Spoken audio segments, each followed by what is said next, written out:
Vamos falar alguma coisa a respeito do uso de palavras e de conceitos.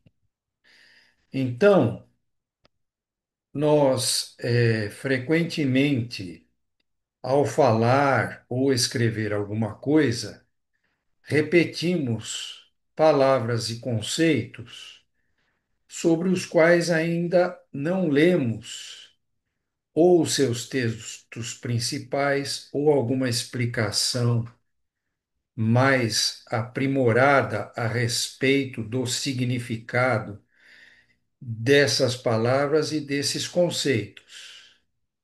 Por vezes, quando trata-se de uma atividade mais informal, verdadeiramente, logicamente, é menos importante saber-se o sentido mais adequado de termos ou de conceitos. Mas, quando se faz alguma coisa que tem algum caráter um pouco mais formal, talvez tenhamos que tomar um pouco de cuidado com o uso de certas palavras e certos conceitos. Isso seja a favor ou seja contra a palavra ou o conceito. Frequentemente, pode ter um sentido, digamos assim, de uma certa crítica negativa a menção desses conceitos. Por vezes, na verdade, há, digamos assim, uma espécie de um desvio do seu conceito original.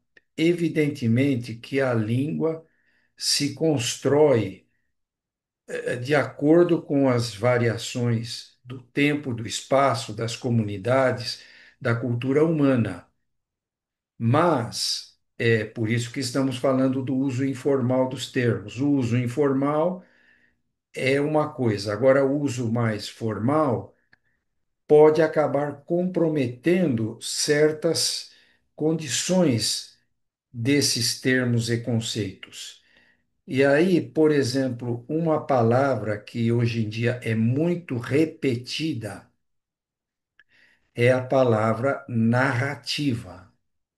A palavra narrativa acabou assumindo certas características de que como fosse apenas alguma coisa inventada no sentido de fake news. Não no sentido de uma ficção, uma coisa, algo que é construído, uma narrativa que de fato seja construída em cima de uma ficção, por exemplo. Mas estamos falando do uso que tem sido feito comumente do termo narrativa, como se referindo a alguma coisa sempre inventada no sentido comprometedor de certas coisas, né? E, na verdade, narrativa simplesmente se diz respeito a essa contação, a uma contação de histórias ou a contação de situações, de eventos, né? Em que se tem, de alguma forma, um começo, meio e fim nessa disposição de coisas que estão sendo narradas. Então, de modo geral, toda a literatura, digamos assim, obras literárias, de certa forma, estão ali envolvidas com alguma forma de narrativa, mesmo as obras poéticas.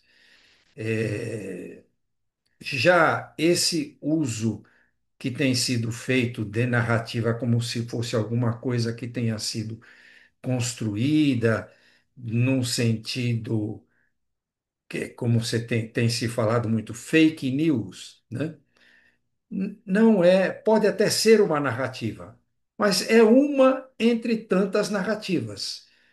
Pode ser uma narrativa, mas acontece que essa narrativa deveria ser então devidamente adjetivada, né? Deveria se dizer que é uma narrativa relativa a fake news ou relativa a determinada coisa, não apenas com essa palavra tendo esse sentido, esse significado. Essa é uma palavra que se refere, na verdade, àquilo que já explicamos que é uma contação de alguns eventos encadeados, né? Alguma coisa que faça sentido, eh, seja de maneira oral, seja de maneira simples, seja de maneira mais complexa, através de livros romanceados.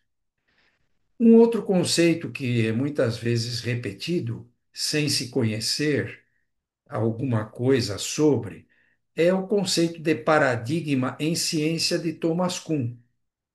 A palavra paradigma, ela tornou-se tão repetida e tão ampla que acabou servindo praticamente para qualquer coisa que se queira de alguma forma inovar.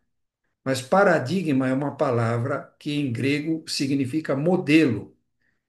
E o Thomas Kuhn, quando explica sobre esse paradigma, explica sobre as mudanças de modelos de ciência que vão se sucedendo, vão acontecendo, né? É, Mas, enfim, voltamos a dizer, o uso coloquial das palavras, não estamos falando disso, estamos falando quando se procura citar de uma maneira mais formal, talvez até num texto científico, a respeito desses termos. Assim também a tal de medicina flexneriana. Então, para quem não conhece o tal do Flexner, esse Flexner era um educador americano que, no começo do século XX, foi solicitado a ele que ele procurasse, de alguma forma, melhorar os cursos médicos que existiam nos Estados Unidos, porque eram muitos e variados e de qualidades também, alguns, alguns muito boa qualidade, outras qualidade discutível. Então, ele começou a nivelar esse modelo aí, essa forma de considerar esses cursos. O tal do Flexner, ele fez isso, mas com o passar do tempo, foram colocando no nome dele uma pecha de alguma coisa negativa, que teria sido ruim para a medicina, esse trabalho que o Flexner teria feito. E aí até passou-se até de usar esse adjetivo flexneriana, né? Meio como se houvesse uma medicina flexneriana, querendo se referir, na verdade, a uma medicina que seja mais organicista, alguma coisa mais voltada, ou muito tecnológica, né? Mas isso, na verdade, não é, não tem a ver aí com o Flexner se fica mais numa medicina mais tecnológica ou se passa a ser uma medicina mais humanizada, não significa também que seja menos flexneriana. O tal do Flexner está lá no começo do século XX, correlacionado a algumas coisas que ele estava fazendo. Os desdobramentos do que ele fez, na verdade, melhoraram as condições de ensino para a época, para aquela circunstância. Então, esses são apenas alguns exemplos de uso de palavras e de conceitos que podem, eventualmente, até mesmo confundir as pessoas que estejam ouvindo esses termos.